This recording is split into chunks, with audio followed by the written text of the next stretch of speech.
Good morning, Carlos. I need your help with something. This TED talk is named Think Different. Let's make something different. Up to which number can you count? Up to three. Up to three? Yes. Let's make a sequence and count to three and we'll repeat. I start 1, 2, 3. 1, 2, 3. 1, 2. We got it? I'm going to ask you to stand up and take the person next to you and do the same. Thought. There's a catch. You have to do it in very fast. 1, 2, 3. 1, 2, 3. Come on. Let's activate our body. Faster, even faster. 1, 2, 3. Faster. Faster. 1, 2, 3. 1, 2, 3. Faster, faster. 1, 2, 3. Faster.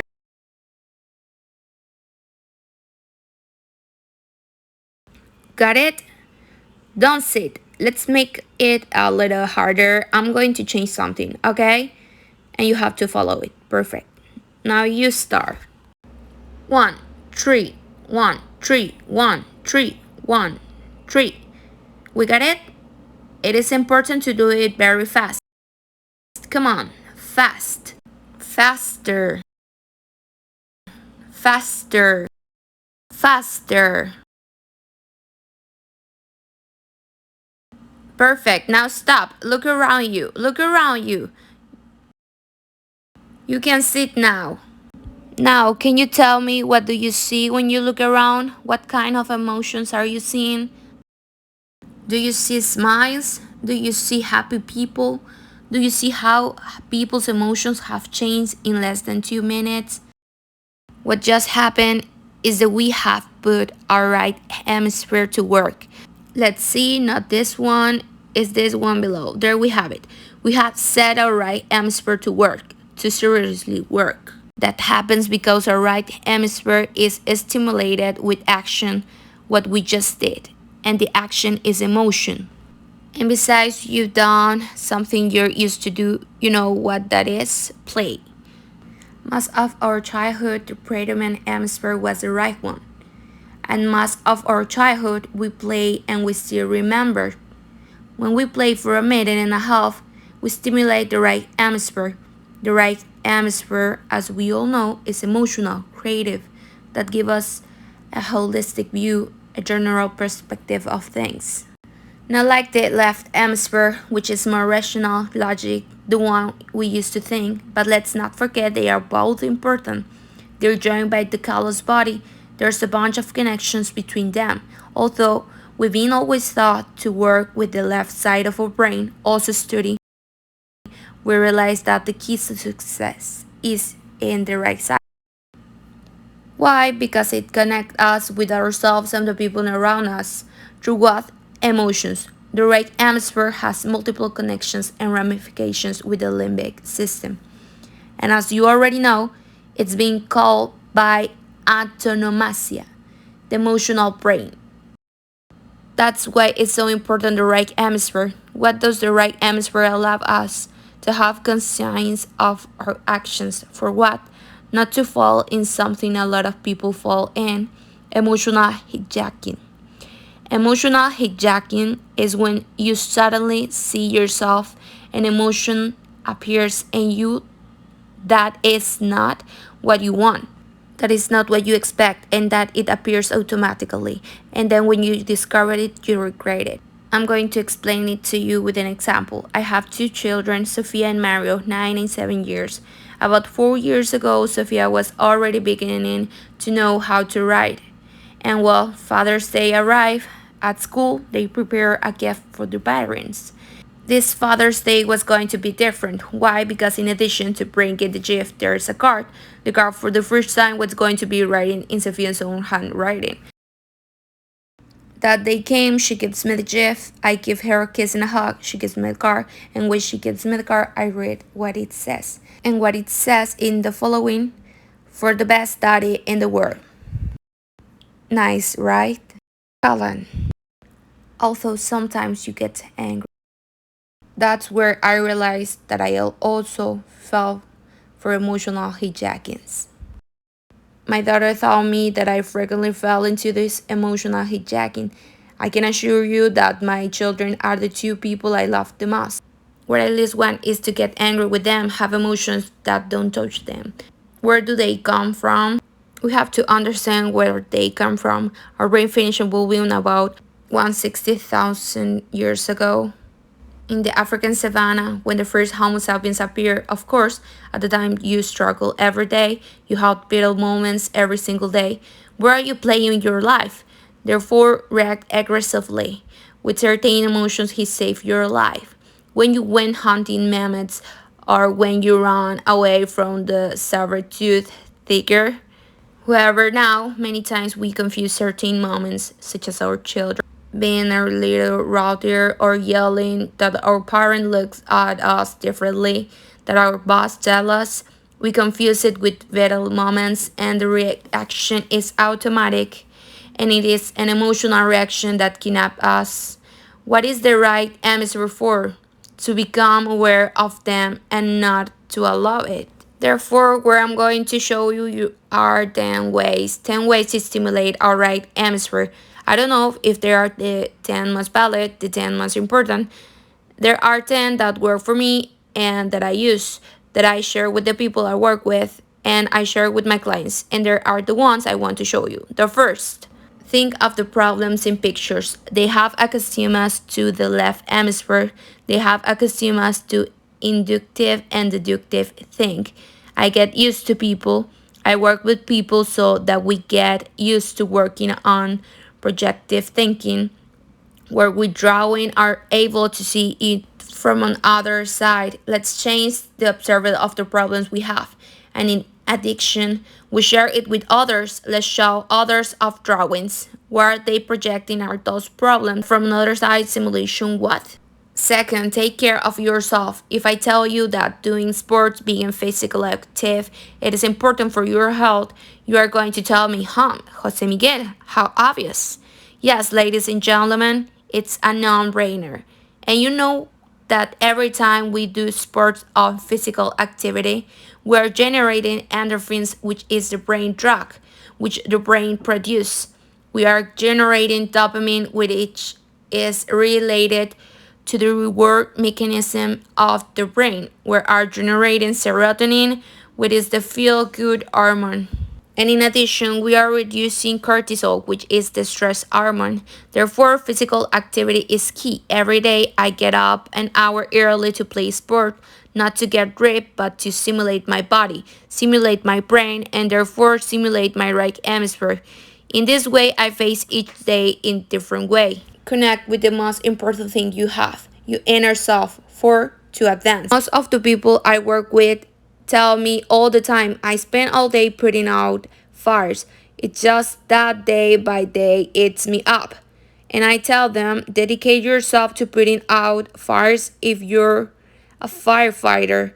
If not, don't go through life putting out fires. For to advance in meditations in any way, how you want to do it, but connect with yourself, with your inner self, with what you are in a sense following. Focus on what is important in your life. Of course, what have they taught us?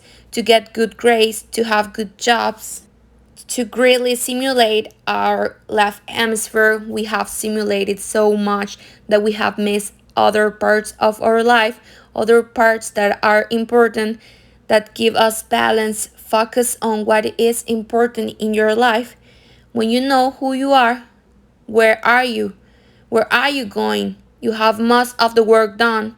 I remember a case with a manager with whom I work, director of one of the most important multinationals in this country, and we were in the third session. He had conflicts with a person from another department, conflicts that were repeated regularly. And we were working on this, and suddenly he shut up, he looks at me. We were both sitting, and he told me, Jose Miguel, I have 20-year-old son. He lives with me. We eat dinner most days, and I don't know him.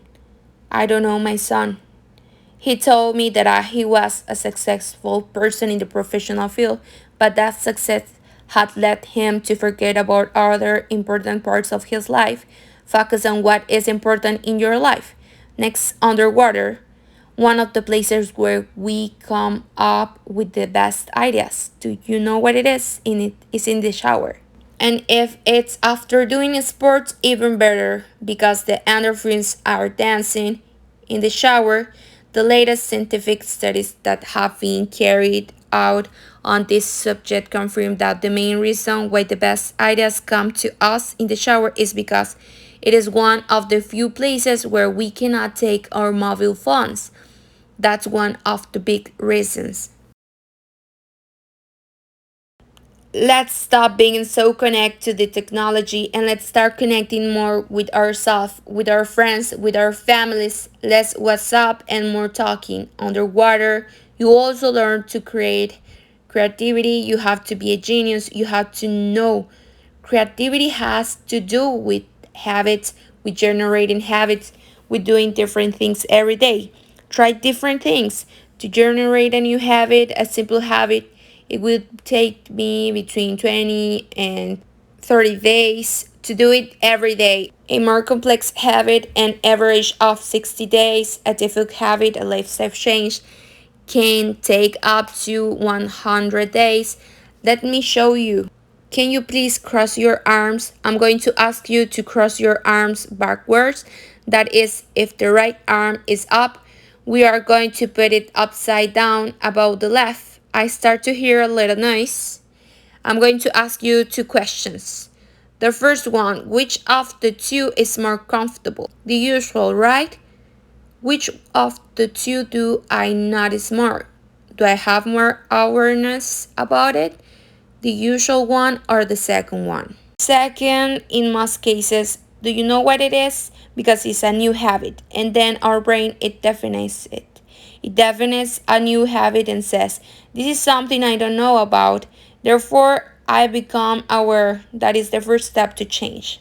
Become aware that I can change, and from there, it is to work on repeating and repeating.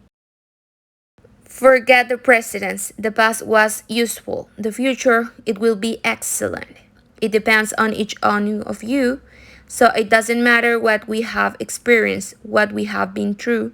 It does not matter. The important thing is what we do with what we are living at the moment, the only thing we can work on. We cannot fall into victim language, which is look at what happened, look at what my boss did to me, fall into resignation. We have no power when we are working on the past, but when he work in the future, we have all the power. There are always options.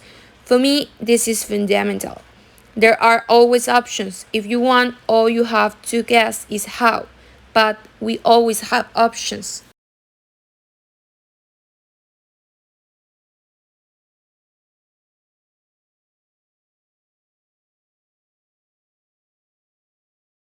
For me, this is fundamental. There are always options. If you want, all you have to guess is how, but we always have options. You know what one of the hardest things that has occurred in the crisis is?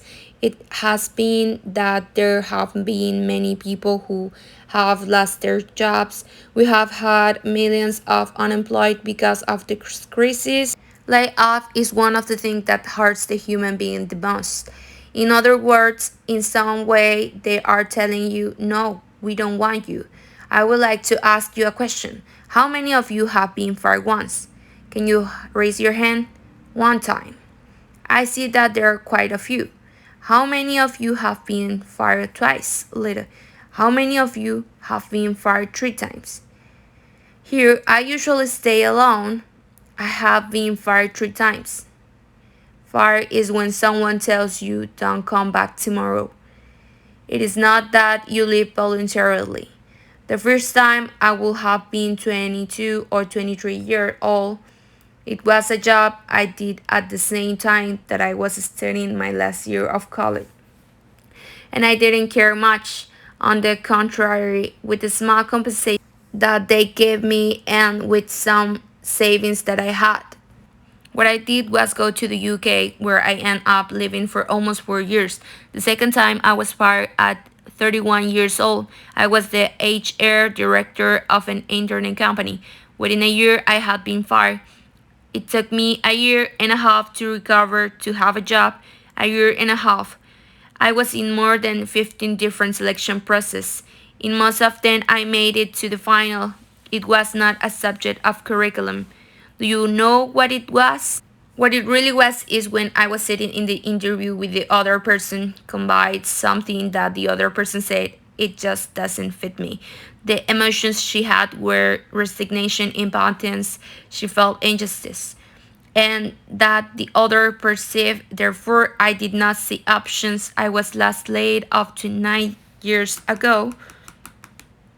The next day, I registered the company where I currently work with the notary, which is the one I found. I've been working on it for 9 years and I'm happy. If I look back on my personal history, my professional history, if I don't call it something, it's a story of failure. No way. It's not about how many times you fail, it's about how many times you get up. And absolutely no one is going to take away from us. Smile, another no-brainer. Of course, why do I smile? Because I spread emotions. Because we all have mirrors neurons that have been with us all our lives, but only 20 years ago, 2 decades after they were discovered, an Italian scientific hero named Fugazi discovered them. These mirror neurons allow us to put ourselves in the place of a protagonist in a movie, put ourselves in the personal place when we are reading a book, of the main character of that book. Even now on YouTube with these videos that we have of falls, we see the person who is skateboarding, who is going to climb a railing, trips and falls on both legs. Are you watching it and suddenly you experience it as no, nothing has happened to you, but your mirror neurons have read the emotion that other person is in and have been in fact. Let's spread positive emotions and smiles. Let's not get infected by them. I finished the last. It could not be otherwise. Daydreams. Sleep is inherent to the human being. It is our. No one can take it away from us. Chasing dreams is what we help us achieve them. Chase them. Also, dreaming will make us powerful, like when we were children, as when our right hemisphere was the one that predominated, and that is something we choose because we choose how our future is. And I'm done now. Finish. At the end of what is all this? What is the objective? From this little talk, the objective is very clear that when we reach 85, 90, 95 years, we look back and say, hey, well, it's worth the little time I've been here. Thank you so much.